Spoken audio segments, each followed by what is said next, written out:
To introduce our first moderator, I'm going to first ask Dr. Gary Mangiafico to join me on stage for a moment. Aside from being an associate dean at the Grazie Dio School, he's also a disruptor and a leader of organizational change, so he's very fitting for tonight. Thank you all very much.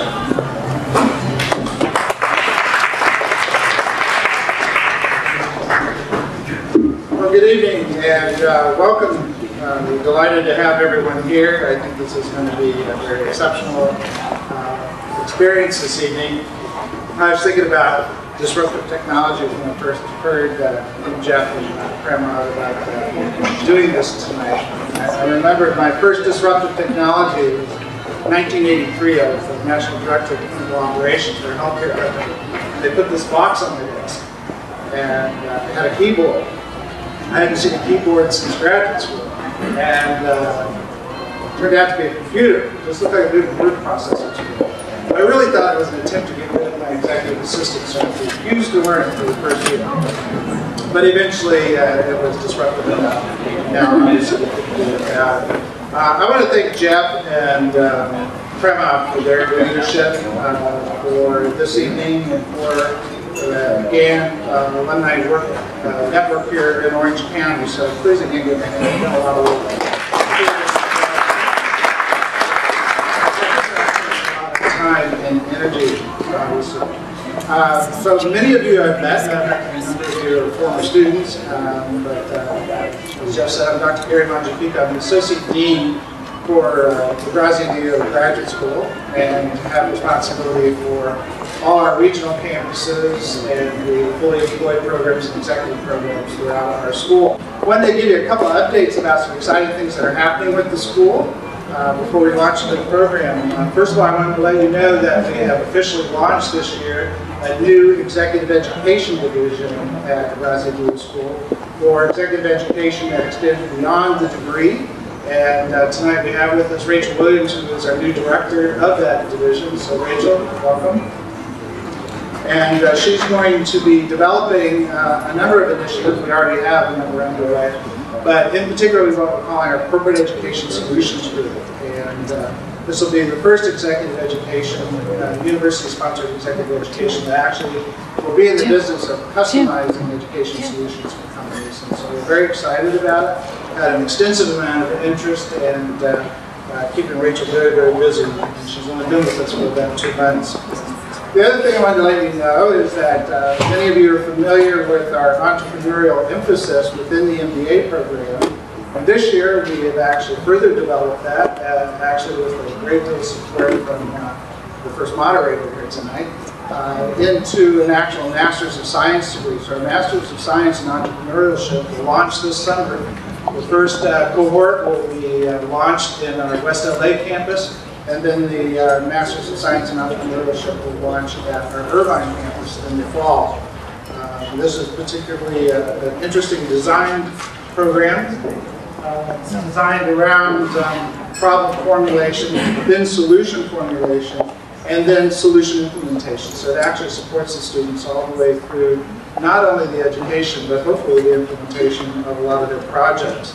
But then to support this curriculum, we have also developed a number of other initiatives. We have an Entrepreneur in Residence program, and our current fellow is John Shearer, who is here tonight. John, so here's John. John's our current Entrepreneur in Residence, and who's going to be available to nurture concepts from idea through fruition. And then we have a Seniors Fellows Entrepreneurship group that has started. We have a number of founding fellows that have already committed substantial dollars and time and investment into this program.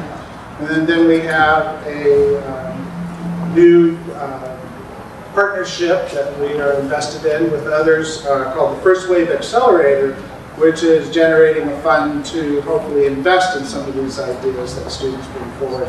So I want to introduce Mike Sims, who's our executive officer, who's responsible for bringing those forward to the school. So this really is going to create a center of excellence at Grazie Dio for entrepreneurship going forward. So I would encourage you to check it out more, because I know many of you here tonight are entrepreneurs at heart. The other thing I wanted to let you know, if you hadn't heard, how many of you took E2B when you were in school? The Education to Business program? Yeah, we have a number of you. This is a program that we launched a few years ago. Doreen Shanahan is the director of it. This is a program specially designed to take students out of the classroom into business, solving real-world problems in real time. And that program has just been named by U.S. News and World Report as one of the #1 college courses, not just a business course, but of all college courses offered in the United States, it's been named one of the top 10 in the country. So we're very excited about that, and would encourage you to look into that as well. Also, we have launched an extensive amount of research by Dr. John Paglia. Many of you may have known him, and he's doing the Private Capital Markets Project, and this is the first comprehensive look and investigation of major private capital market segment, and in particular the cost of that capital. This is on, I think, his fourth level of research in this area. It's taken off. You can go to the website and look at the report and download it. It's the first time that there's been this sort of comprehensive study of the cost of capital to the small to mid-sized cap businesses who are privately held, since most of the valuation is done on publicly held businesses and so forth. It's had tremendous response from the public and community and so forth, and so we're actually going to be developing a certificate of training assessing the private capital market. That's going to be led by Dr. Paglia as well. And then for all of you as alumni, I want to remind you that amongst these and a lot of other things that are going on at the school that are very exciting right now, that you're eligible for the MBA Plus program. And if you don't recall what that is, you're welcome to come back once a year and take a course for only 25% of the normal tuition. So if you got out and said, oh, I wish I'd taken that course, or one of these new entrepreneurial areas that sound interesting to you, it's a 75% discounted tuition to be able to take one of those courses. So if you're interested in that MBA Plus, I encourage you to look into it. Also want to remind you of the Alumni Scholarship Program, if you haven't heard of that. The Alumni Scholarship Program is that if a student comes to us referred by an alum, they get a $2,500 scholarship added and credited to their account in your honor as a result of having been referred by an alum. So if you know friends or colleagues that you think would be qualified and make a good Pepperdine graduate student, we'd love to hear from them. And there's these little cards, this is what I got just a minute ago. They're out at the front there. But it's the registration card for making that referral into the school. And again, it's a good way if you've got friends or colleagues that are looking at graduate school, and looking at Pepperdine, and you had a great experience and want to pass that forward, that not only will they get referred into the program, but actually get a little bit of financial assistance to get that started. We think we continue to offer some of the most outstanding graduate programs that are really vested in personal transformation, as well as the building of executive judgment and strategy. So obviously, we like to think that's what all of you have carried away from the school, and that others coming in as a result of your referrals will also get. So again, I want to thank you all for coming, and I want to thank our panelists and all the companies that are going to be represented tonight, and they're really here, and introduce you to the first moderator and get this thing started. And that's Dr. John Mooney. Some of you have also had John as a professor when you were in school. He is many reasons, not the least of which is from Ireland. So you got to always kind of figure out that accent a little bit if you start talking to him. But he has a PhD here from UC Irvine in Information Systems and Business Strategy. He's been a professor of Information Systems and Strategy at Pepperdine since 2003. He's the former Associate Dean himself of the Fully Employed Programs and Academic Programs at Grazia-Dio. He left this year to go on sabbatical, where he is a visiting scholar in residence at MIT. So he's gone a lot, but he agreed to come back this week in order to participate in the part of this evening. So with that, Dr. John Mooney.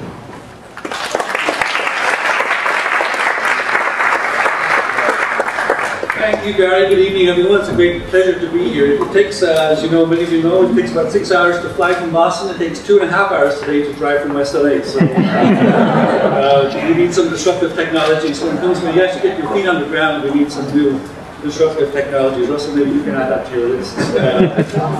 This is a topic I've had great interest in for many years. Gary explained his first major disruptive technology. I guess for me too, it's kind of the PC was probably my earliest sort of disruptive technology. But my first technology as an academic that I really got interested in and was had great fun participating in some of the early innovations was in the late 90s when the internet was really catching. So this actually is my .com suit. I reached into the back of the closet and took out my black .com suit. Pretend if you hear from Ireland, somewhere in here, Louis Copeland made it. It's also probably one of the most expensive suits, but it lasted well. Anyway, so I want to move on to the panel, which is about disruptive technologies. And what we mean by disruptive technologies is, in case that is a term you're not familiar with, new technologies which fundamentally disrupt the dynamics of the industry. And that may then take effect through its impact on products or through how the product is distributed perhaps, or it fundamentally disrupts the underlying economics that have dominated that industry. And as a consequence, typically erodes some of the long-standing strengths. Some of the market players struggle more to sustain their presence in the industry, and typically leads to great change and disruption within the industry or within a market. We would contrast them typically to sustaining innovations, which is going to be ongoing innovation that's necessary for any business to continue to prosper in its industry.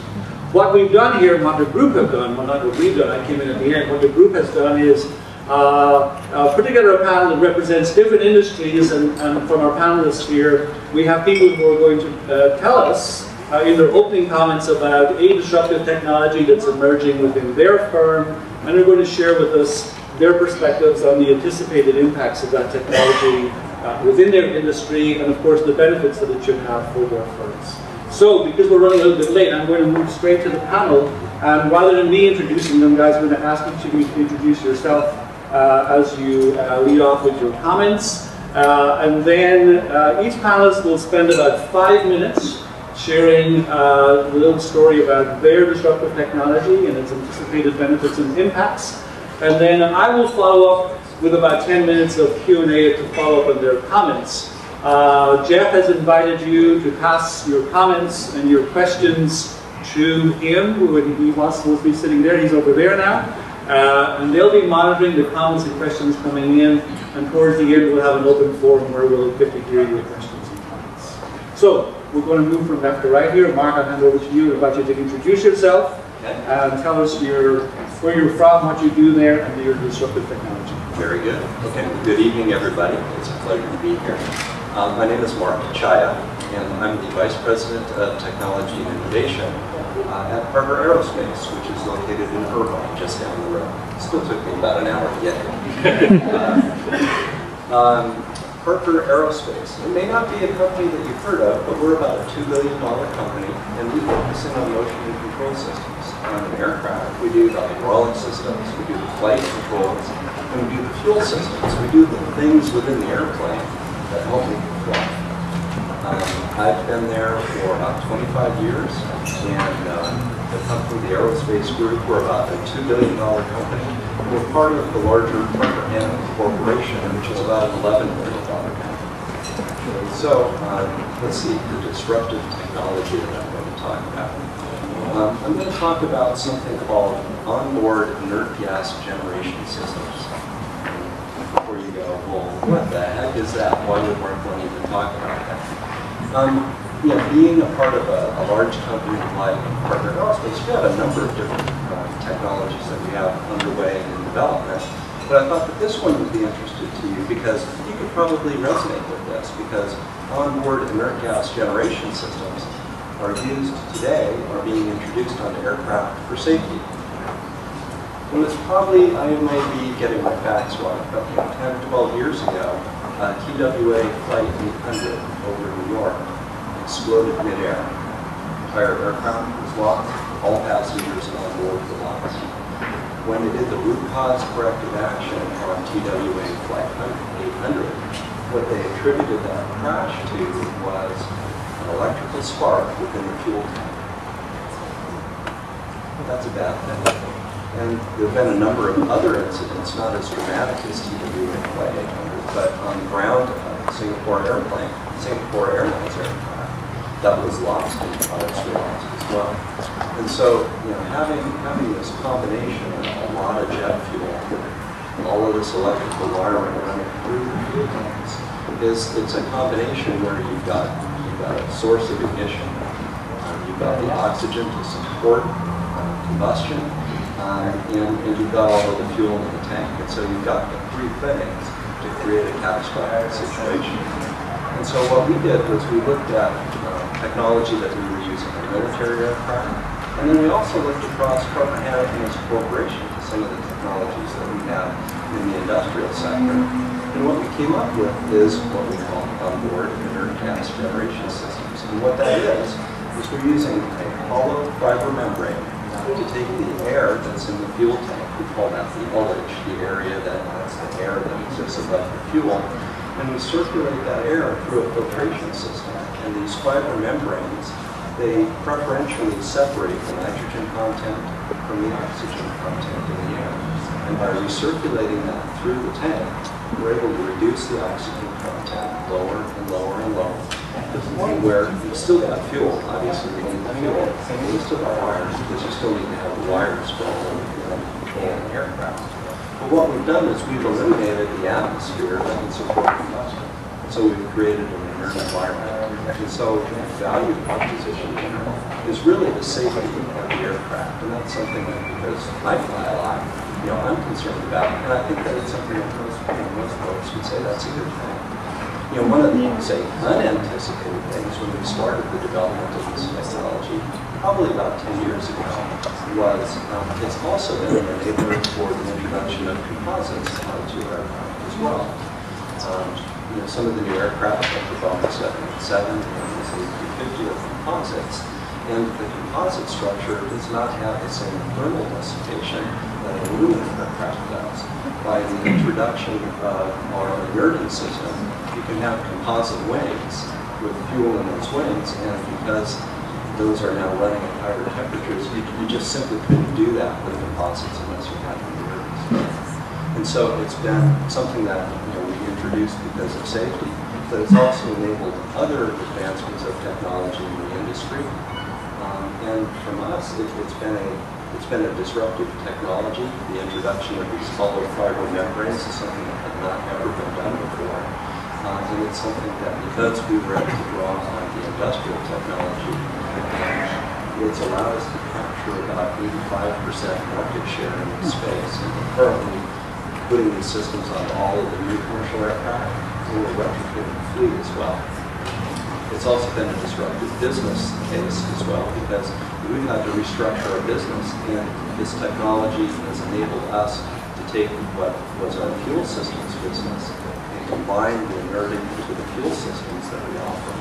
And so it's been able to allow us to expand the business, not to just sell the inerting, but it's also allowed us to bring on board the fuel systems that we would otherwise compete against other companies. Now we have a much better position. That's my technology.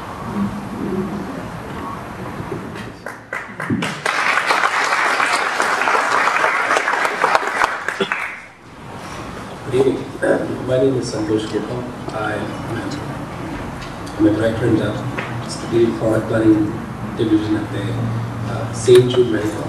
It's not affiliation with St. Jude Hospitals.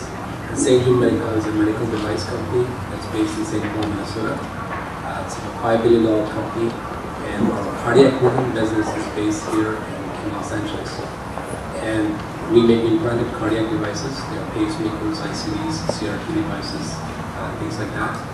The technology that I wanted to talk about was the thing that my team works on, which is the use of wireless remote monitoring technologies for patients with implanted devices. So if you can think of patients with implanted devices or implanted sensors, these wireless technologies enable the patient's information from those sensors to be read from their home and transmitted wirelessly to centralized servers where they can be processed. And then it can trigger alerts or messages to physicians, or physicians may log into a website and look at how the patient's doing. And that's really going to transform the way patients with, for instance, heart failure are taken care of. because this allows someone to be more, it's almost as if somebody's monitoring the patient all the time, versus before you might see the patient in your clinic once a month or once every couple of months. You might get some data points. Now you have technology that allows you to collect all this information on a real-time basis and react to how the patient might be doing, change their medication, bring them in for other tests. It really increases the capacity of the healthcare system to deal with lots of patients with chronic illnesses. So this is going to be transform the way healthcare is delivered for these patients in many ways. First of all, it will enable patients to have much better quality of life. Secondly, it will enable much better care for patients who may not live in central urban locations where they have access to a major tertiary health facility like the UCLA or something like that. And also it enables the healthcare providers to manage their patient load much better, because now you're able to triage and figure out which patients need the most attention, which ones are doing all right and need less attention and so forth. So if you think about the aging population, the number of people with chronic diseases going up, and the number of healthcare providers is not going up at the same rate. So you need the same one physician or one nurse to take care of more patients. So this is going to be, or this is already happening, and it's going to be a major win for the healthcare system.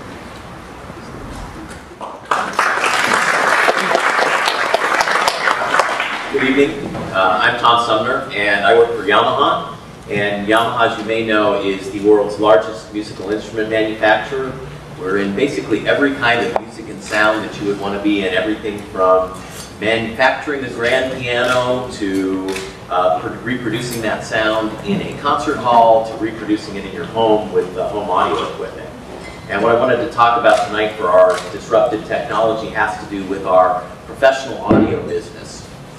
And in our pro audio business, today we're the largest manufacturer for digital mixers. So if you go to see a concert, if you went to saw a concert over the summer, if you saw, Tom Petty or any of those kind of acts, you probably had it mixed through a Yamaha digital mixer. Go back a few years, and the problem with this business is that the people who are actually mixing have the best ears in the entire world. I mean, they are the pickiest listeners in the world, and they should be. They know it very, very well. So we had a big challenge because we were trying to get into the digital mixer business, and digital was basically, the engineers said, digital sucks. They didn't like the sound of it. They liked the sound of the old analog gear.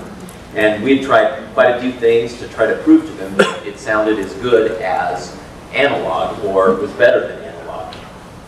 And almost nothing worked. And their ears are very good, so you got to trust their ears. My ears are pretty good too, but their ears are really good. So in Japan, we have an engineer whose name is Toshi Kumamura, and he came up with this idea. He went back to the old boards, and he tried to get the old mixing boards, and he said, how do we get it to sound just like this? And he went and he modeled the boards, and he came up with a physical model of the boards to make it sound exactly the same. And even modeling, the output characteristics of the board, really couldn't get it to work. So went back a couple of years later, went back to Japan, and he had gotten it basically perfect. And what he had done is he had actually said, okay, so I took this old mixer, so whatever the old analog mixer was, and he actually took each individual component and physically modeled each individual component, digitally modeled each individual component. So if there was a resistor in there, or a transistor, or a capacitor, he modeled each one of those. And believe it or not, so what happens is then it responds just like that original mixer. So that was what was the tipping point, was to get the live sound engineers and the studio engineers behind digital finally. They finally dumped the analog stuff and went digital. And that's really been huge for us. And now we use it's called virtual component modeling. So we actually use that in mixers all the way down to several $100s at this point. But that was a disruptive technology that really changed the concert sound industry, because you can actually dial in your sound at almost any venue around the country very easily with digital boards.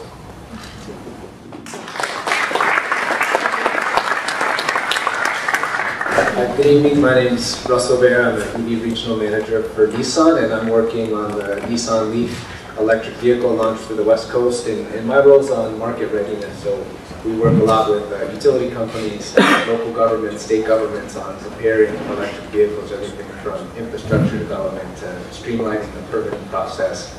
And although for California, is anyone here seen Who Killed the Electric Car?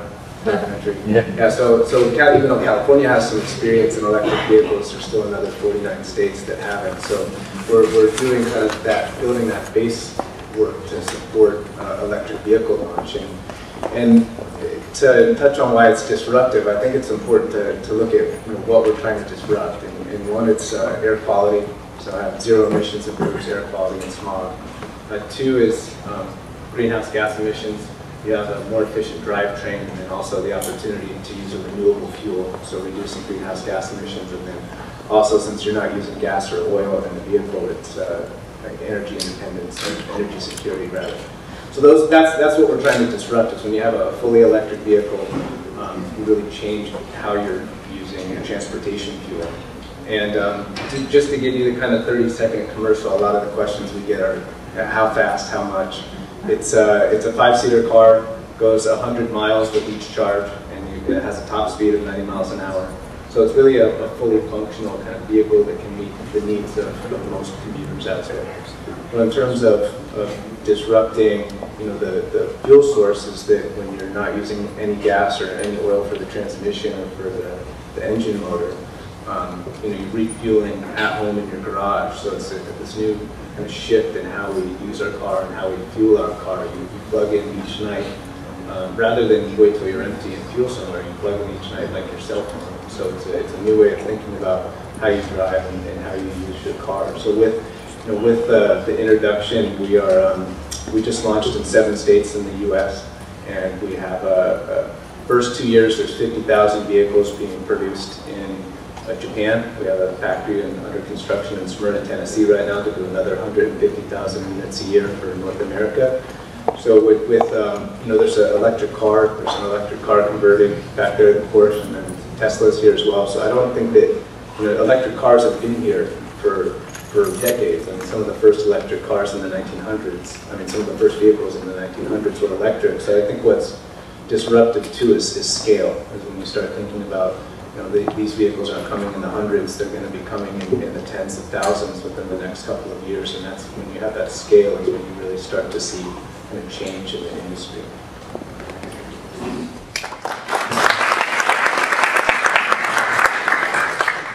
Great, thank you all very much.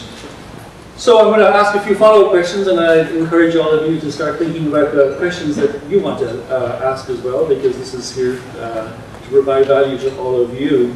I'm interested for each of you, I guess a big aspiration of a lot of established firms, or indeed a big aspiration of a new venture, would be to develop this new technology that truly is disruptive for the industry. And of course, the magic sauce that we'd all like to know is what needs to happen inside a firm, what processes, resources, capabilities, what contributes to the ability of each of your organizations to actually develop, and then secondly, commercialize, which of course are two critical steps, these disruptive technologies that you talked about. And again, we'll start on this side. Okay, that's a really good question. Again, as a larger company, we try to drive a smooth process. And so, even innovation, we try to drive this process. And so, when people talk about the fuzzy front end, I'd say that idea generation is fuzzy. But what we've implemented is a way for people across the company to submit ideas.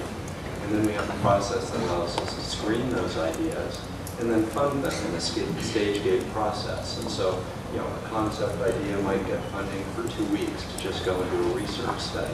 And then we continually evaluate these through this, what we call innovation process, where we look at the technical maturity, we look at the business case, we look at the commercialization plan of how successful we think it'll be.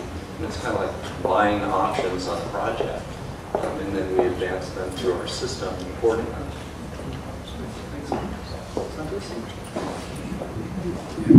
I think it's really important to have a process, like you described, And fortunately for me, we are in a very highly regulated industry, so we have to have a process for everything. What we have is a comprehensive commercialization process. So any project, whether it is very early stage R&D to very late stage product development, has a commercialization aspect to it. And so at every stage, as it goes through a stage gate process, you're evaluating the state of the technology to the problem having commercial merit, what it will take to commercialize it, and so forth. So, and reducing the risks out of the problem as you go along from the early R&D to late product development. So it's a very, very structured process, and with milestones in place where it's evaluated whether it should go to the next stage or not. And then that's how, I think that's how most big companies do it, certainly how we do it. I think it's a little different at Yamaha because I think one of the strengths of our company is that we really are a group of creative people. So in general, you get musicians and kind of sort of wacky engineer guys that get attracted to the company. So we sort of get the wackiest engineers in Japan and from all over the world to come to Yamaha. And so there's a lot of individual development. That thing I told you about Dr. K, he really developed that virtual component modeling on his own. And we have other people in the company that develop things on their own. And there are a lot of things that, you know, flat out don't work and the technology works, but they don't work commercially. But then there are a lot of other things that we develop that do work. So really it's basically Yamaha, I think it's really about creativity and having that group of people that are very creative and that are able to come up with individual ideas that they can really translate into products that work in the market space. I think what's unique for Nissan is the leadership of our CEO, Carlos Goa. I mean, we've had our lithium-ion battery technology research began back in 1993. So there's been a long history of lithium-ion battery technology. We've had demonstrations of battery vehicles back in the 90s. You know, the fact that we kind of came to market first with such a large commitment and building factories worldwide really came from the leadership. You know, we could have, if it was someone else, maybe it would have been waiting for a few other competitors to enter the market or waiting until the battery technology got 120 miles range as opposed to 100-mile range. So I think it was, in our case, kind of that leadership that drove us. Great, thank you. I'll ask one more question and then I'll throw it open to see what we have. Your whole rationale in developing and commercializing these disruptive technologies is, of course, to create benefit for your own companies. But if these technologies are truly disruptive, then they're likely to have other impacts along the supply chain, either at the lead of your firms or in distribution. And kind of just following the theme from Gary's opening comments about our background in entrepreneurship, there are likely or possibly other entrepreneurial opportunities for other new ventures here to take advantage of the changing world that your technologies are going to facilitate. Can you give us any kind of clues or a heads up here in terms of where you see those big opportunities around you? I guess again, I'll start first.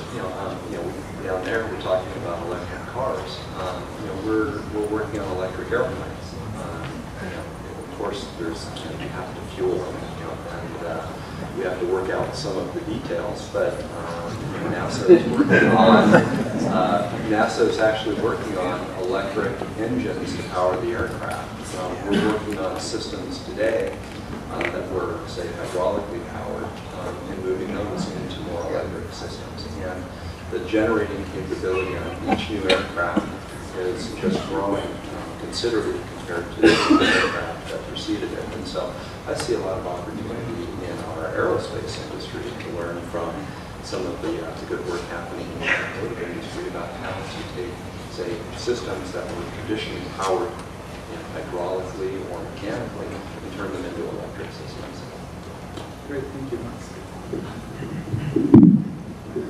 I think one thing about healthcare is that it's really a system with lots of different players who have different incentives. So nothing can be successful unless there's something in it for all the key players.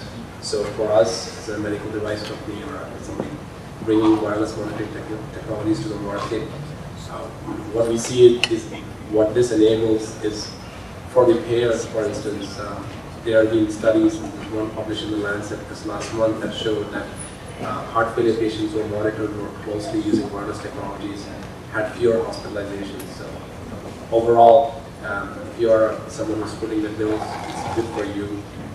For the people who providers, these who provide healthcare, this enables them to distribute their time better and take care of their patients, and hence hardly make more money. So what we see is when the technology is right, there's benefits for all players in it. The economic incentives are right for everybody, and that's really what makes some things take off in a big way versus other things stall, even though they are beneficial to some of the people involved. I think from the music side of things, one of the things we're really trying to do is to take that electronic music and make it more human, and to take some of the things that are difficult to deal with, like grand pianos. They're a little heavy. Does anybody actually move a grand piano? Not. So they're a little heavy to move around. So we like taking traditional instruments and trying to make them electronic, but also trying to make them more human. So we've done sort of wacky things which actually work very well for a musician, where we try to make it more human. So as an example, we have an electronic piano that we make that responds just like a piano. So when you press down the pedals on the piano, you can actually feel it moving the inside of the piano, even though it's not really doing that. And of course, you also can hear the sound coming from the individual strings, even though it doesn't have individual strings. And you can actually feel the soundboard vibrate under your hands, even though there is no soundboard. So it's all kind of tactile recognition. Also done things like, I don't know if anybody's seen the vintage guitar market, but vintage guitars sell for crazy amounts of dollars, like hundreds of thousands of dollars. And it's kind of the aged wood syndrome. So we actually have machines at our factories that age the wood.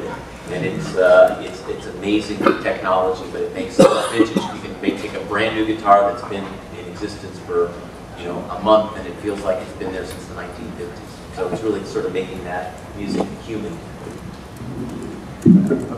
For Nissan, and I know a lot of the other automotive makers out there, the two new areas are the battery and the telematics system. We're looking at secondary uses for that battery. We're working with utility companies to try and figure out ways to sell those batteries for renewable energy, intermittent storage, so you can store solar or wind, and then reuse that energy in different times, either utility scale or even smaller scale, like community or household scale. So that's a whole new industry that's developing in energy storage. And then secondly is the telematics system. The car has using a cellular chip to communicate with the car from your phone or from a laptop, and everything from locating charging stations to turning the climate control on and off to setting your charge. So there's a lot of new features of interactivity with a vehicle that are almost like more like a consumer electronic as opposed to just an automobile. So it's a whole new industry in that area that's developed. Great, thank you. Jeff? Yeah, there's been some good questions. The first one's aimed at Russell, and it's the question about whether the electric companies are ready for the increased demand on the utility system. I think in a broader sense, how do you get the market supporting the partnerships and so on ready for the technology?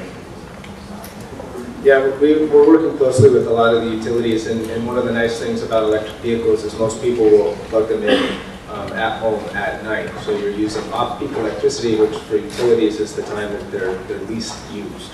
There's a lot of unused power at night. So there's not necessarily much capacity that needs to be developed. What we're working on is making sure that their individual circuits can handle new electric vehicles. So we're working closely with utilities about how to plan for individual circuits, and then making sure that there's integration of renewables. One of the exciting things is Seattle City and Light. It's a municipal utility in Washington State. They have a lot of hydro, and then they also have carbon offsets. So they have 100% carbon-free electricity for that utility. So it's already starting to move towards getting that carbon-free transportation. Great.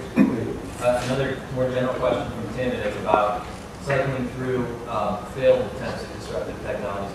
What's the cycle? How do you cycle through failures before you finally implement fix the market? But I wanted to follow up too, because none of you mentioned one of the sort of an essential ingredient for innovation and luck and serendipity in two of those, right? But there is experimentation is the other. Yeah, you got to be able to fail, and we've had plenty of things that either we consider either a success or a failure, depending on how you look at it. And sometimes we've had a product that was a huge success to begin with, and then other companies came in and undercut us. So a perfect example of that is we had a product we have a product that provides surround sound, and it provides surround sound for one piece. And we've had this for about 7 or 8 years. And initially it was very well received, did really well in the market space. And then other people came in and made it smaller and cheaper, and not quite as good probably, but came in and took quite a bit of the market. So, but you have to be able to fail, and we've had, I've seen lots of products visiting Japan that you just look at and you say, why? Why would you do that? And we come out with it, and sometimes it just doesn't work. So you have to be able to fail. Is that the sound part? Yeah. I've got mine and I love it. It's great. It's a great product. Still works really well.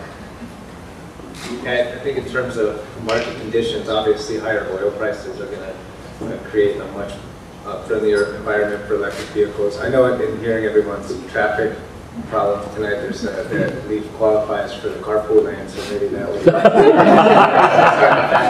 would make any difference on the stop as well. So. I'm going to come to the non-tweeters in the audience, so if you have a question that you want to ask, I'll come to you in a second. Just on this issue here, I'm kind of preparing for the panel during the week, I came across a perspective I thought was very interesting about what can foster or fuel something that's highly innovative to the level it may be disruptive, and that is any new innovation that addresses a fundamental scarcity. So, increasingly oil is a scarcity. Water, of course, is something that's emerging, becoming scarcer as well. But those technologies which address the fundamental scarcity, because from economics, things that are scarce tend to be more expensive as well. And the little twist on that, which I thought was interesting, is technologies or innovations that take things that are in abundance, which are fundamentally cheap, and apply them towards issues that are, or problems that have underlying scarcity, can be a really interesting combination as well. And I think from my perspective, healthcare for sure, there's a number of areas where there's some fundamental scarcity that technology that's not much described for us. Any other questions or comments from the audience? Yes, sir, go ahead. When you guys get to start on a new project, what's a typical seed funding budget for something? I guess in my group, we'll typically start out small. It'll start with an idea, and we'll say, okay, you've got funding for 2 people for 2 weeks to go do a study. And so most projects that maybe end up still being very big projects start out with very small seed funding, and then kind of earn their incremental funding, as the project progresses. They're not guaranteed $10 million from the get-go, but we might spend $10 million developing a by the time I think the really innovative things, nobody knows about it. Somebody just decides they're going to do it, and 2 engineers spend just extra time for a couple of months, and they prototype something, and then people who actually approve funding might actually see it, and that's how it usually happens. Because I've seen great ideas with great PowerPoint decks behind them, go from presentation to presentation for months and months and years, and then somebody just does something and shows something that's real, and that's their attention. Yeah, well, similar, we usually have people that sort of develop a concept or some sort of technology, and then it's usually a small group that we put together that will really try to bring it to fruition, but it's usually just a few people, 3 or 4 people, sort of a cross-functional team. It's not a lot that we put into it, it's really just people time consuming. I'd say for us, like I said, electric vehicle technology is not necessarily new, but the several $1 billion in battery plant funding and that capital investment is really what's making a change. I see a hand come up on this side. I want to make sure that I get Not yet? Okay. Over there against the wall, and then the back row will be after you. Okay. So my question is the moral of the story here, based on what you guys have been saying, is if you want to be successful, it doesn't matter if your employer is going to pay for it, just go off and do something and just try to make something happen? Or is it, I mean, it seems like it's all happening outside of the institutional control of the company as far as innovation goes. And I don't know if you guys can comment on that. Yeah, I mean, from our perspective, you know, we have kind of what I would call iterative products. So in other words, they're products that have been developed. I mean, perfect example for Yamaha is a grand piano. I mean, we've been making grand pianos for, 100 years at this point. And the grand piano basically has been in its same form for about 300 years. So very few products you can say that about, right? It's been selling in its existing form for about 300 years. So those products, we continually improve, but we don't have people trying to invent necessarily new grand pianos. But for something that's really innovative and something that's new and something that is going to be disruptive, it probably is sort of a skunk works kind of thing.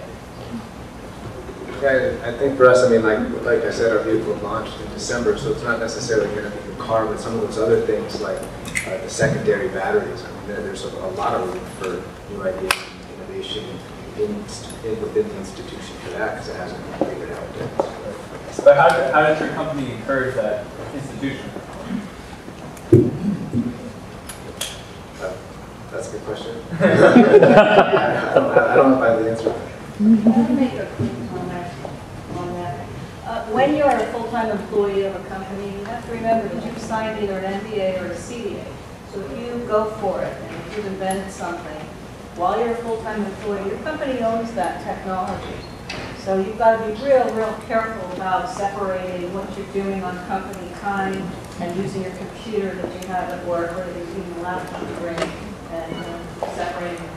You've reminded me of Google. My office at MIT is in the same building as Google, and I had read before that Google employees are expected to spend one day a week on something other than their job. And so I was riding an elevator a couple of weeks ago with a guy, and I said, "Oh, is this true?" And he said, "Yeah, it's true." And I said, "Well, which day of the week do you do?" He said, "Sunday afternoon." To the gentleman with Yamaha, there's two questions. What are the annual sales of Yamaha, the entire corporation? And secondly, did you do kind of a blind wine test when you showed them the digital versus the other mixers? The analog stuff? The analog stuff. Is that how they finally bought in? A couple of things. So Yamaha, so the Motors company is a separate company. It's been a separate company for a long time. It's about a $5 billion a year company. Yamaha is for musical instruments. And we really worked with the engineers, so they were kind of bought in all the way along. So we started off, we might have had a compressor or a channel strip or some piece. So they were sort of bought in all along as we were building the mixer. So we took some of the, we took somebody like Elliot Shiner, who's a big engineer, and we had him listen to it all the way along. So they were kind of bought in as we were building the mixer and as we were building it. So either prove each kind of incremental improvement. Yeah, and they certainly had comments all the way along, and it could be, it might not even be about the sound. It might be, well, the fader needs to be, stickier, or the fader needs to be longer. We are going to... We're going to take a very short break, and then we'll reconvene. Take a very short break, and then reconvene. Thank you. I want to thank the panel for coming and sharing your insights. TV, and the TV is going to try and help you out. It's going to, depending on who you are, it's going to recommend things. It's going to recommend things based on what you watched last week and liked and actually finished. It may recommend the next time you turn on and say, "Hey, I noticed you watched Heroes the week before. Hey, season 1's available on Netflix, and by the way, the next episode's on in 3 hours if you want to watch it." It may pull your Facebook feed and all your friends and tell you what your friends watched last week, what they like, what they're recommending to you. It may pull in Twitter feeds and check what's happening out in the world on news, what's going on in Egypt. You want to see a live feed of what's happening at your square? Boom, it's right there, if that's what you're interested in. So where things are going to go, instead of just blindly sending 1,000 channels your way, it's going to start to learn from you a little bit and try and recommend things based on what you're interested in. That's really the next step of disruption. There's a lot of startups, both in Southern California, Northern California, and New York, all working on little pieces of it. And hopefully within a year or two, you're going to see the fruits of that labor start to pop up. But we first had to get the TVs onto the internet on stage one. So that's where things are going. So the last comment I'll make, and this goes back to who Vizio is and one of the tricks that we've been able to pull off. I mentioned what our overhead was, right? Very, very low overhead as a company. Very, very efficient. And so as Chief Technology Officer, one of the key things that we had to figure out in the product department was, how do you innovate in a company with that kind of overhead? Right? It's not like I have a team of 500 engineers just banging away at the next problem. So one of the things that we have done is have figured out how to create what we call virtual teams across multiple companies to get products done. Right? Turns out chipset companies and factories and software companies and things that are all these components on all these products, they actually have really good engineers that are frustrated. And if you can get them into a virtual team and sell these technology companies on the vision that you're trying to get to market, you can create a virtual team. So often I find myself leading a team, and 80% of the team aren't his employees. They're employees from other companies that are all trying to do the same thing, because the chipset company knows that if the product's successful, they're going to sell millions of chips. Right? So if I ask them for some help on engineering and software, they'll actually apply it. Same thing with the factory, same thing with software, right?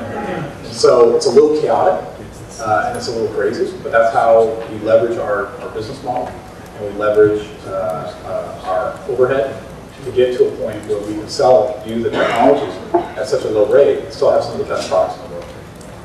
So that was the trick, how to build some of the latest technologies and beat Samsung, Sony, LG, all these guys to the market with the latest technologies when we have a team of engineers of about 6 people. Okay. Any questions?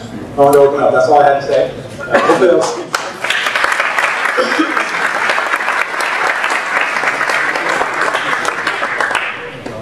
Yes, go ahead. Thank you for the you mentioned the Vizio is dealing with tablets. You foresee TV tablets. Yeah, there's actually one announced already by a company called LG. They have a 3D tablet. Their 3D tablet requires glasses. One of the technologies you're going to see is glassless 3D, where you don't wear glasses. They call it naked eye 3D. It's terrible. It works on small screen sizes right now. And so right now you'll see the Nintendo 3DS coming out. That's naked eye 3D. That's coming out in a few months. You'll see some cell phones come out with it. And when they can get the technology to work on the 10-inch scale, I think you're going to see more tablets come out with it. The current one that's on the market, you have to actually wear glasses to work. I think wearing glasses for the tablet's a little, probably not a mainstream product. But there's one announced, and my guess is you'll see a few more in the second half. And then in 2012, you'll probably see at least 5 or 7 on the market. Yes? Yeah, thank you. You're welcome. What speed, you mentioned the Wi-Fi is available. What speed would you need to have for complete wireless in order to operate Vizio TV in the 3D? It turns out that speed is less important than range for most things on a TV. And the reason is when you're streaming content from an online source like Netflix, let's say, it's very highly compressed. And it turns out the limiting factor is not your home network, it's actually the bandwidth that you're buying from Verizon, your DSL, your cable. Netflix streams bit rates anywhere from 600K kilobits per second up to about 6 megabits per second. So an average cable connection, average DSL is more than enough. The challenge is to make sure that your TV, wherever it's placed in the house, can actually receive that connection if it's wireless. So one of the benefits is because TVs are rather large, we can place antennas up in the chassis at very kind of disparate places. That gives us very good diversity across the antennas. So you actually get very good range. But what you'll notice is most people have a router, the wireless router somewhere in the house. TVs are typically on a wall, and half the time that wall is one of the farthest walls in the house, right? It's at the edge of the house. So range is actually more important than bandwidth. But if you have anywhere from 2 megs to 5 meg connection, you can stream right up videos. So when you say range, are you referring also to distance, for example, the distance from the, I'm thinking of something that's completely, wireless, in other words, not Wi-Fi within the home, but actually mobile. a tower Mobile. coming in. Yeah. So the mobile. Deliver all the programming. Yeah. So most mobile devices are not high-def screens. They're lower resolution screens. They're just small, right? And so you can get away with streaming. AT&T actually requires a 32 kilobit screen. No, I'm talking about your TV though. Oh, well, our TV isn't mobile. So our TV doesn't log onto the mobile network. It logs onto your Wi-Fi network. Right, I understand that. But what I'm saying is that if you had in your home a completely wireless connection, and it's coming from a cell tower, from a local access point. Yeah. Okay. What would that speed and range? It would need to be the same as what a cable DSL would be. So it would need to be. Oh yeah. Yeah. So it turns out 3D actually doesn't take any more bandwidth than 2D. And the reason is what they do is they have the resolution of each eye and they interlace it into a single image and then send it. So when it comes out, it's actually no larger file or no larger bandwidth than 2D. So I have just one last question. Sure. So when one gets laser surgery, they don't have to wear reading glasses. One eye is different than the other. How does that affect the? It can cause headaches, especially in shutter glass surgery. It turns out that in polarizer, one of the benefits of the second technology, the one that we're deploying. Technology is like it's called. Yeah, in the shutter glass, because it's always turning one eye off at a time, it's forcing both eyes to register at any single time, right, at a certain distance. In passive, both eyes are seeing all the time, like your normal vision. It's not shutting one off 240 times a second. And so a lot of those conditions, like where you have nearsighted and farsighted on purpose, because they set it that way, it doesn't really get impacted with passive. Also, there's a lot less flicker. So because of this, if you have any lighting like this, very bright lighting or fluorescent lighting on an active polarizer, actually the rest of the room flickers, because fluorescent lights actually flicker at about a few hundred kilohertz per second. So it causes massive headaches. Passive, not so bad. Passive's a lot easier. Thank you. You're welcome. Can you explain a little more in terms of the innovation that happens? You mentioned conversions and conversions and a little more conversions. But then the innovation that's happening at the diesel. How do you guys decide whose innovation goes first? Scott. So what we typically do is when we set a roadmap, and so Vizio takes the lead in several areas. One is obviously sales and marketing. All the things that we have to do for our channel, customer support. We have award-winning customer support and all that. And in the product area, we take lead on the vision, what needs to get executed. And we actually will outsource to certain things like our user interface design. We do some of that in-house. We do some of the software in-house, and we do some of the hardware in-house. So we have leaders for all those different areas. But what we don't do is have a team. So engineers from chipset companies and others kind of become part of their teams. And I have a leader on hardware, I have a leader on software, I have a leader on user experience. We've all done it before, but I don't give them 50, 60 headcount. They get to bring in virtual teams from other areas. And then we have a kickoff meeting. I actually was at one this morning, actually all day. It started at 8 a.m. and finished at about 6:30. I drove straight here. And we had 4 companies in a room, and all we did was sit and talk about the product line that's coming in 2012, feature set, where we're headed, why, what channels it's going to map to, how we're going to architect the hardware, how we're going to architect the software. So one of the things we've learned is you have to make sure that everyone's on the same page at the start.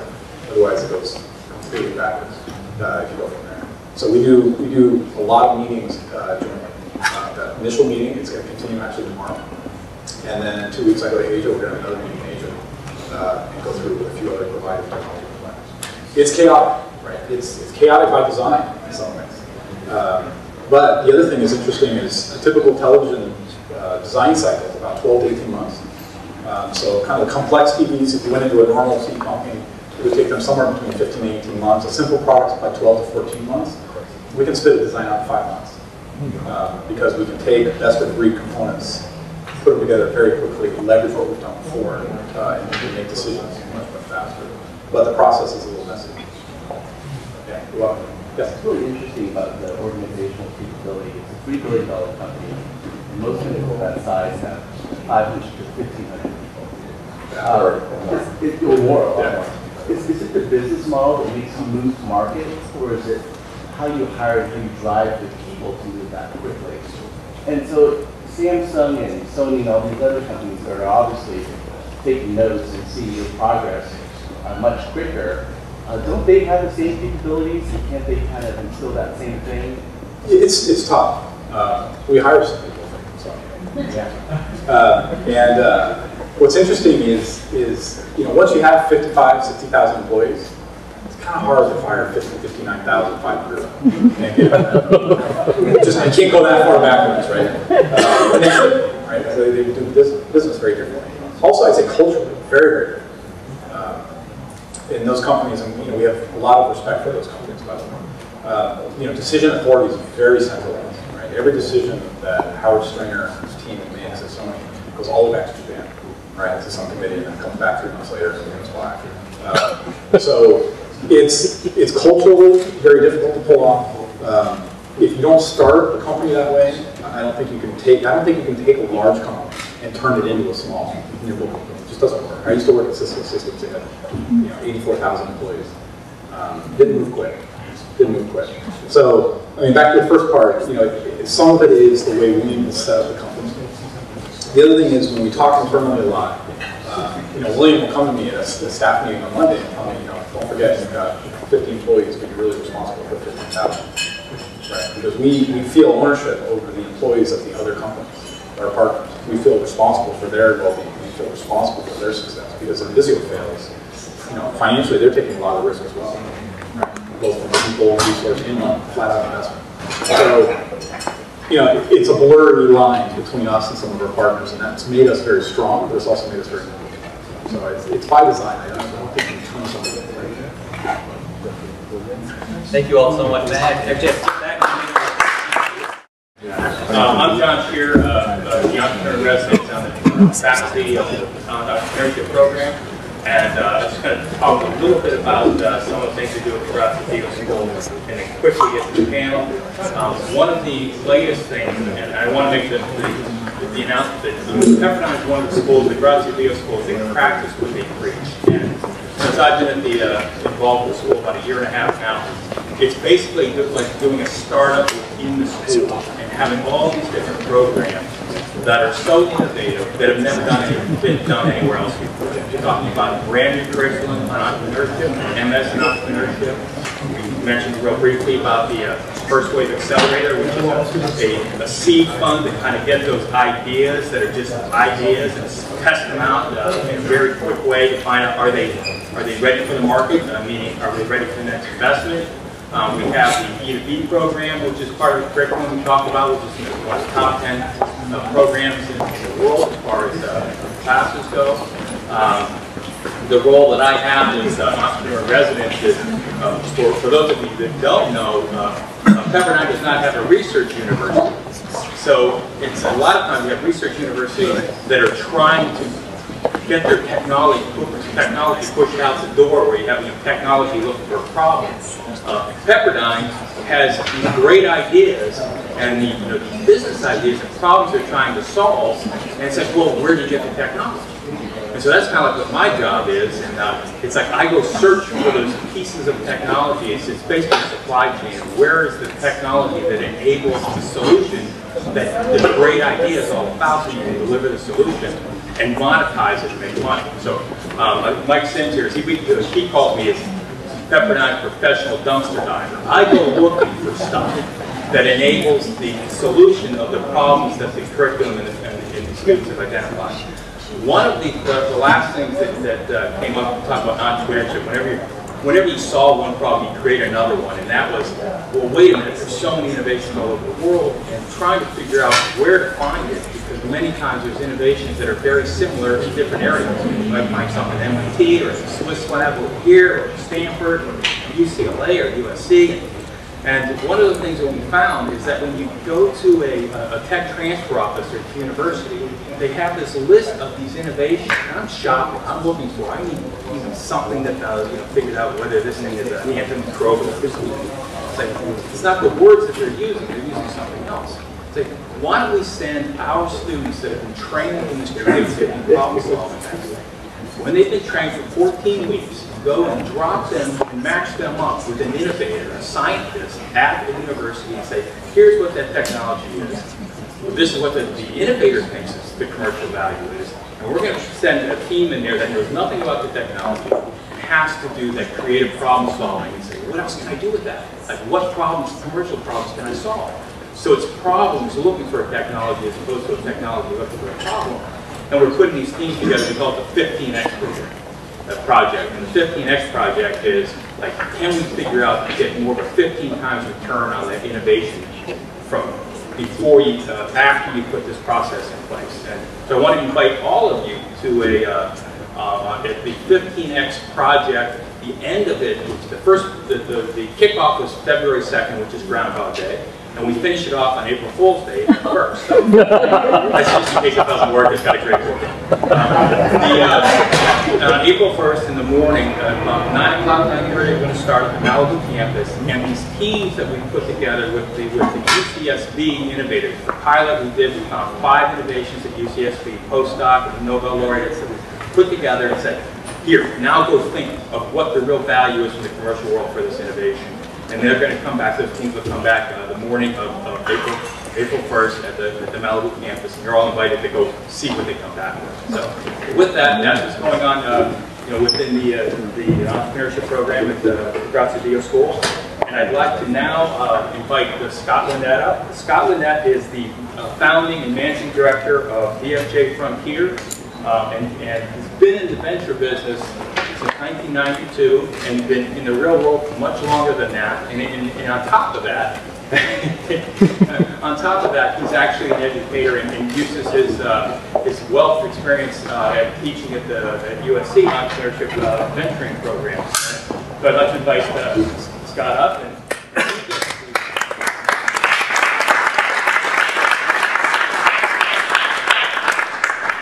thanks for the intro, Don. I have to say, it wasn't that much longer than I was since I graduated college. One of the panelists come up also, please.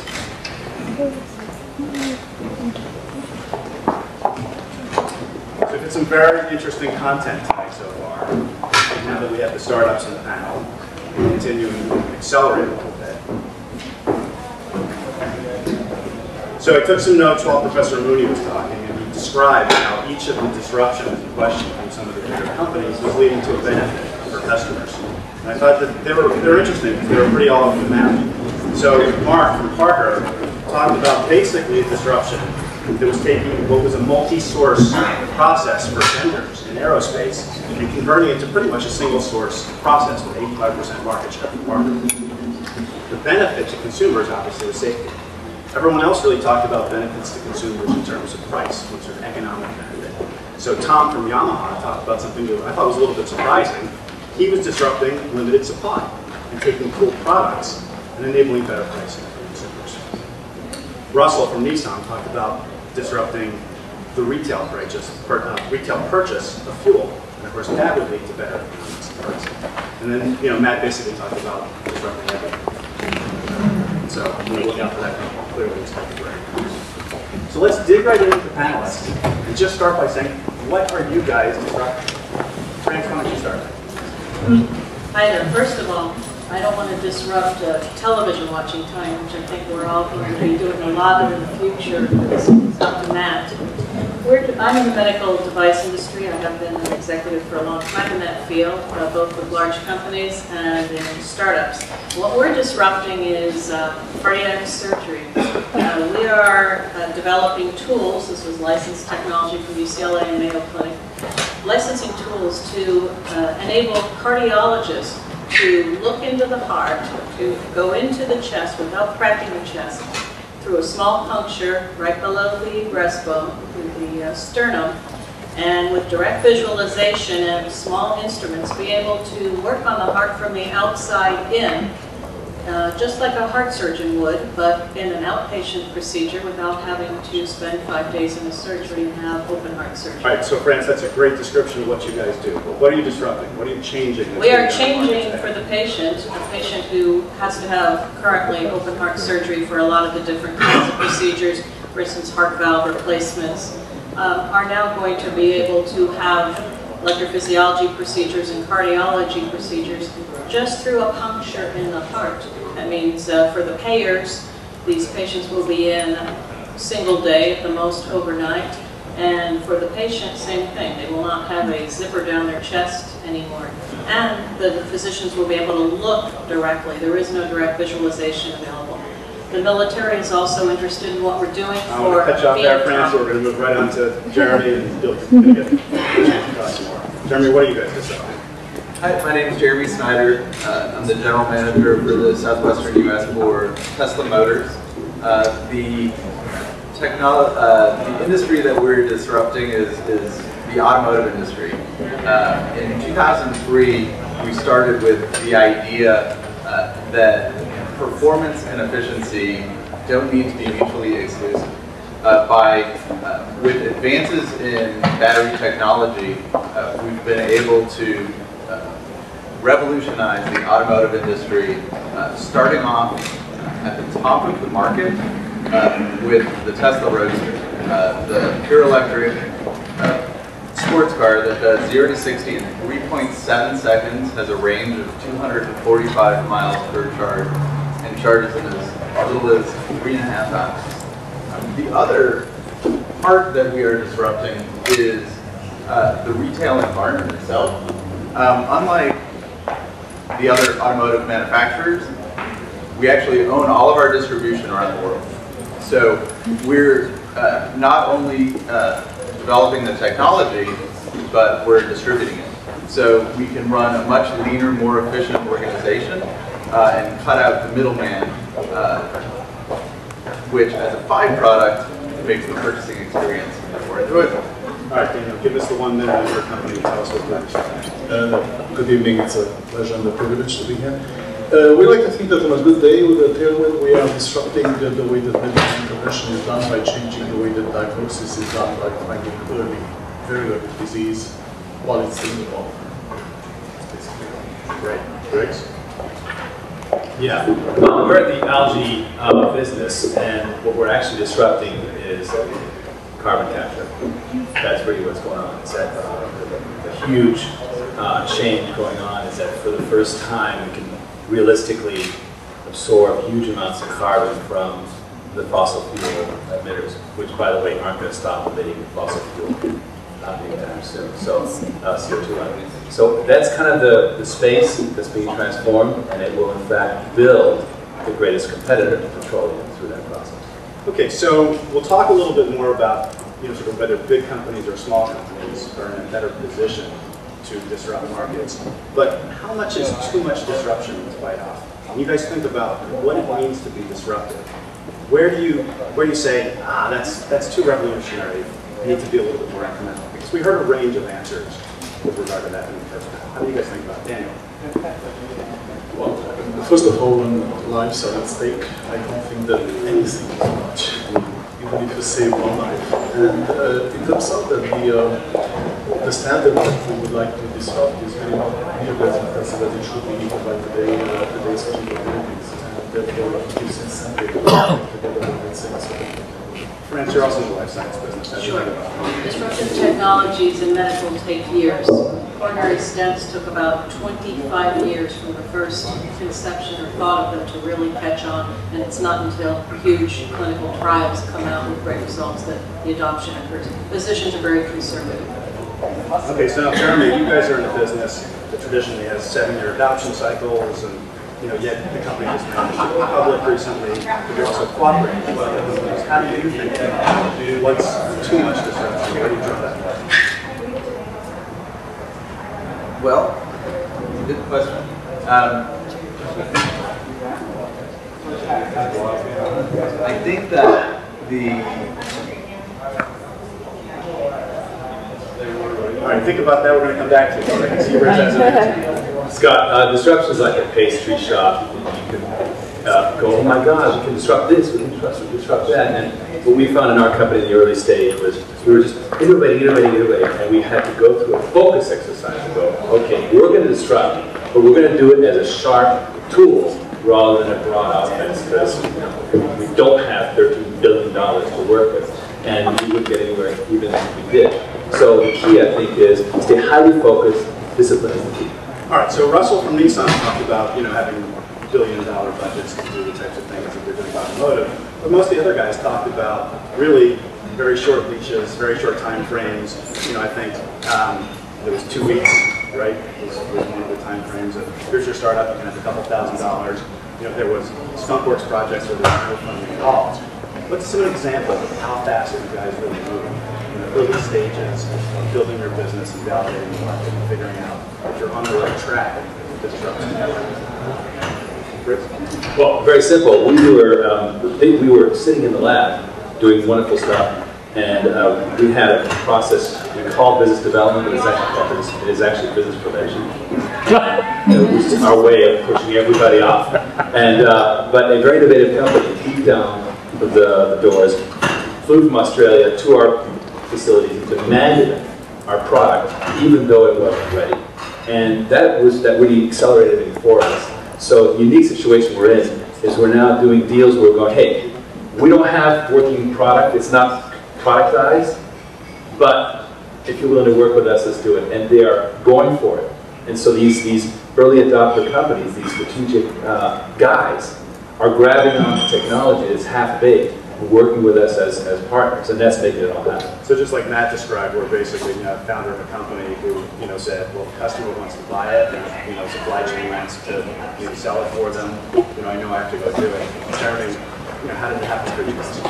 I mean, there was clearly a void in the marketplace. We were looking during the period of, it was prior to the inconvenient truth. It was before the tipping point of people talking about, their carbon footprints and $4 gallon gasoline. Yeah, it was gasoline. I think was still around $1.50, $1.75 when we looked to disrupt the market because we saw the need for it. And so we were able to bring the Roadster to market in 4 years. We went, the typical automotive, big automotive takes about 7 years. We were able to do it about 60% of the time. With Model S, after our proof of concept with Roadster, we're able to do that in about 4 years. Francis? Yes, in the medical you need to be able to have enough money into the development to have a working prototype to put into the hands of the physicians. And what I like to do is I start with seed capital, some of our own money, my own personal, and angel money. And those are friends and family, private individuals, etc. But you've got to see if your concept is going to work. Put it into the doctor's hands before you get a lot of money to keep going. All right, now it's harder to do that in life sciences. Go ahead. Actually, in our case, we separated a little bit the innovation part from the adoption. And so in the companies, you can work on the adoption and whatever else is needed in order to have the innovation be adoptable. But the innovation part can be actually carried out in government-funded laboratories.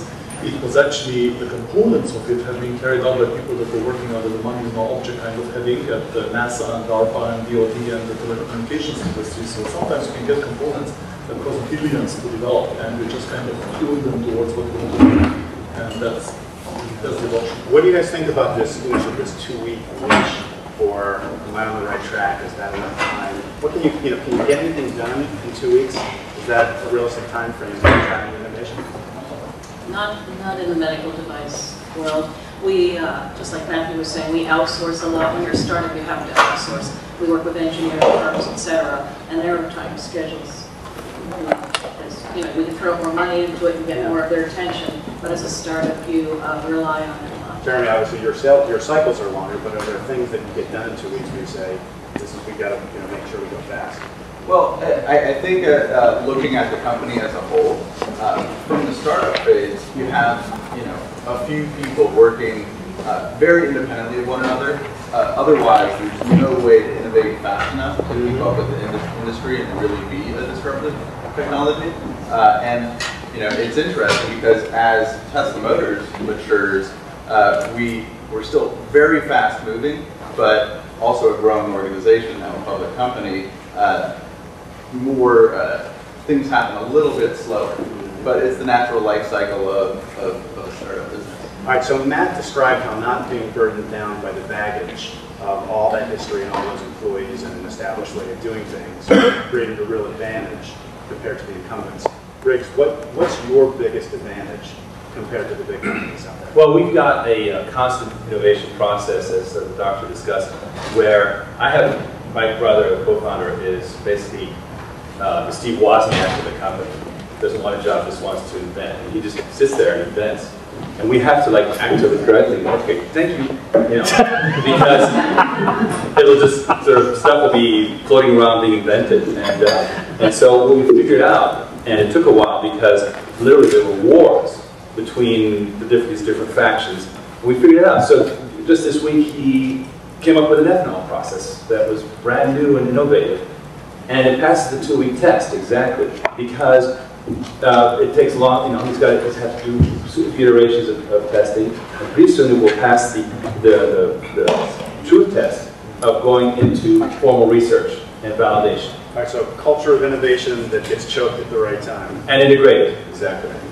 France, what's your biggest advantage? Well, I think one of the trends in medical right now are virtual companies.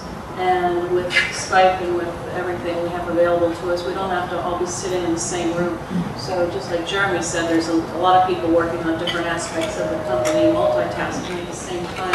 And we're way more responsive and reactive than a big, cumbersome company. I worked for $15 billion a year Medtronic, and we got in our own way all the time. Jeremy, what's your guys' advantage? Well, it's exactly as I was mentioning. The advantage is we're a very fast-moving organization where we have every individual both working collectively as a team, but really on individual products and projects. So, and communicating enough throughout the organization that we're able to stay synced up, but not so much that we're bogged down.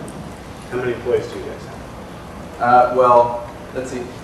We have about 1,500 employees now. When I started at the company, I think I was maybe number 75 or so. It's a lot of growth in a short period of time. It is.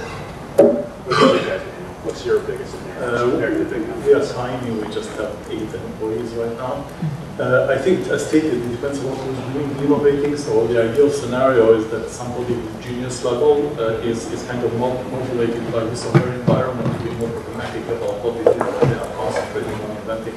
And because of the long arc that it takes to have something approved, you better be really ambitious and aim for the stuff that will be still novel feeling in 10 years from now. So big companies have geniuses too. So what kind of advantage do you guys have? Well, they don't unleash them, and they don't also, they're not willing to revisit everything every couple of days. Okay, so I haven't asked any of these questions to the panelists beforehand, so they're reacting in real time. I'm sure that you guys have thought about this. Obviously, there's some parallels with the type of businesses that were on the big company panel at the beginning. If you could do a deal with any one of the guys that presented in the first panel, who would you do a deal with, and what would that be? What would that look like? Great. Where our inflection point is going to be where we move from these sort of one single proving partners to distribution partners, because we want to be the Dolby in the industry, or the Qualcomm, shall we say. And we're looking for companies that do not actually think they're in the algae business today, but they will be in the near future because they're Halliburton. Halliburton will run these huge sites. And so these people are on our sites, and we're just basically kind of getting our momentum so that essentially we're the beautiful girl in the room and they will come to us. Everybody can relate to that now. Jeremy, what deal would you guys do? Either on the panel. Well, it's an interesting question because we've already done it. Right. We have 2 distinct businesses. Our actually building vehicles from the ground up, and our drivetrain business. It's advantageous for us. It's great that Nissan is in the space. It's great that there's other one of my favorite quotes was when Bob Lutz said, looking at Tesla, these guys can do it. Why can't we do it? And that was the start of the Chevy Bolt. And so our second business is our drivetrain business. Daimler, the owner of Mercedes, invested in us relatively early on. right around the time Roadster actually went into production in 2008, and they wanted to utilize our technology to start in their smart car in Europe, which we have a number on the road now in Europe. And the other big one is Toyota. Toyota invested $50 million in Tesla Motors last year, really for two reasons. One, we're supplying drivetrains for some of their vehicles, and the other reason was that Akito Toyota was very interested in the passion of our organization and how quickly we're able to move. Obviously, and it's part of Toyota getting back to its roots, trying to go back to being a real fast-moving, innovative company. All right, so looking into the future, right? Matt talked about what's going to happen in the world of television, what that's going to be like for consumers. As automotive changes, and you and Riggs coexist, there's only one of you that do that. Oh, we love electrical. Here's why. It will cut CO2 emissions at the power plants. It's very difficult to absorb CO2 from all these individual vehicles. If these vehicles are all clean, we're going to have a huge footprint of CO2 in power plants, many more will be built. For us, that's a good thing because it's a stationary place where we can have 10,000 acres of algae or whatever it is to suck up the CO2 and create, beneficial fuel. All right, Francis, I think it's a little bit of a layup, but what would you do? Of course. Where's the St. Jude guy? For us in the medical, strategic partnerships are critical to our success because obviously, not obviously, but currently in the last few years, IPOs are not faring very well. And the exit is either you grow a company very, very large or you go to a strategic that your product line fits like a glove in what they have. And the reason you go to them is we're avoiding VC money early on. We'd rather have some corporate dollars in. There's less strings attached. We're not offended by that at all. It's okay. That's okay. It's early on. Nobody is investing in early stage. At this point, they're supporting their portfolio companies. So it makes more sense. Although I would say that's starting to change in the economy at large. So, IPOs are starting to get out there. So if you're an entrepreneur thinking about starting a company, time is getting better to raise money. Yeah, it was a dumb time to start, I'll tell you that right now. Since October 08. Daniel, you guys are imaging. Yeah, so not diagnostics. So diagnosis by imaging. So frankly, all the companies listed look pretty good to me. But I wanted to say something more general about the big companies because medical imaging currently is severely dominated by extremely large companies. So what happens next is decided that GE and Siemens and Philips and so forth. And that carries a few problems with it. Number one, there's very little input from either academia or the end users, including the clinicians. Number two, and this is not generally known, these methodologies, although extraordinarily successful, are starting to hit against the limits of the physics which is underlying them. So it's unlikely that any of them will improve by a factor of, let's say, 3 to 5 in the next 3 to 5 years. But optical imaging actually has that potential. So that's why we have something about it. Great. All right, last question, then we'll open it up to questions from the audience. One of the things that the early panel talked about was the ability to fail. And that you have to be able to fail as an organization to learn and innovate and correct your mistakes. As a startup, how do you guys think about failure and whether or not you can afford to fail with limited capital and limited resources? 7 out of 10 startups fail, and that's the cold hard facts. And what you've got to do is have a plan B. And what's most important is what I've told investors, all the investors that are in our company, I don't mind losing my own personal money, but when I have someone else's skin in the game, that really bothers me. So what you do is plan B is you either decide if you're close to failing that you're going to go to a strategic and get what you can out of them or whatever. But failure happens. I've had one startup acquired by Medtronic. I've had one startup acquired by another Minneapolis company, Synovus Life Systems. I was part of one in the .com world because everyone had to try that. That was really fun. That will fail. So we'll see, but you've got to have a plan B. And how about micro failures within the lifetime of your organization? Jeremy, how do you guys think about how you fail along the way? We've had many bumps along the road to where we are today. I was thinking about one of our major ones we had a transmission builder that completely failed us with no plan B, which set us back about 9 months.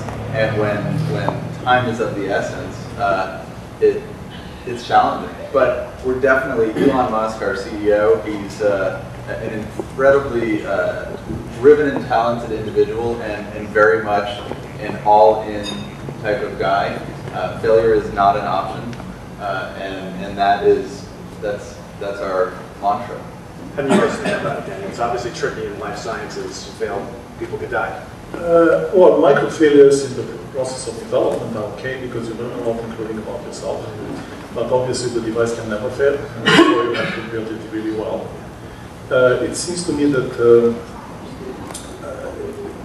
7 in 10 failing is a statistic, and we hate statistics. I think they have done a serious disservice to the medical research statistics. Can I add one comment? Yeah, sure. You said you're talking about product failure, which is completely different from company failure. We are so regulated by the FDA. We have so many tests that we have to go through. First, of course, bench testing, and then animal testing, and then human testing. That by the time you do get those clearances from the FDA and in Europe, or the EU, your CE mark, you shouldn't have a product fail. But of course, You read about it all the time. Sure.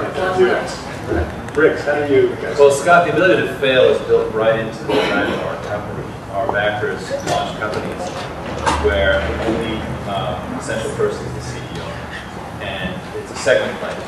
So in our case, it's algae, and my mandate was, you're the CEO, go find a technology, and if that one doesn't work, get another one, another one, another one, until you find traction. So we're, in a sense, a very small PhD frontier that is built for a specific segment. Sequential portfolio. Exactly, for a specific. What number are you on right now? Well, what happened was, it's interesting because you don't have any quote-unquote failures per se, but we're up to about technology number 8, and then we had to start killing off babies, even though they were promising. So, and there were cats that loved the babies. So what we had to do is just hack away. Long before they might have failed. I think maybe 2 or 3 or 4 of these were respective failures. They're gone. It's powerful imagery to wind up with that. Hacking off the babies. No. All right, do we have questions from the audience? Do we have time for a question? I think we have a couple minutes. We're going to get you guys out of here most of the time. My question is for you. Obviously, your companies are really innovative. You're coming up with new ideas all the time. And obviously, sometimes there isn't much stopping your competitors from, taking and adopting your innovations. What do you do exactly to make sure that your innovations are protected from your competitors? And if they are adopted, what do you do to make sure you have a competitive advantage? I don't mind starting that at all. Lawyers. We have nothing more important than intellectual property. And you make a nice picket fence around your own technology, and every single idea you have that is remotely similar, or that is going to be a blocking patent for another competitor you get. And you spend money on that, and that's where a lot of money goes. Any other views? Yeah, well, I absolutely agree. Our company has a tremendous number of patents on our battery technology, on our integration of systems, to allow us to keep a competitive advantage. And then if you can afford it, by the time they copy whatever you have, you should have something better than that. Well, I actually don't have a lot of faith in patents. First of all, the real cost is technology disruption within the space you're in. So, first of all, these patents, Tatiana, are great to have. They'll lock them in.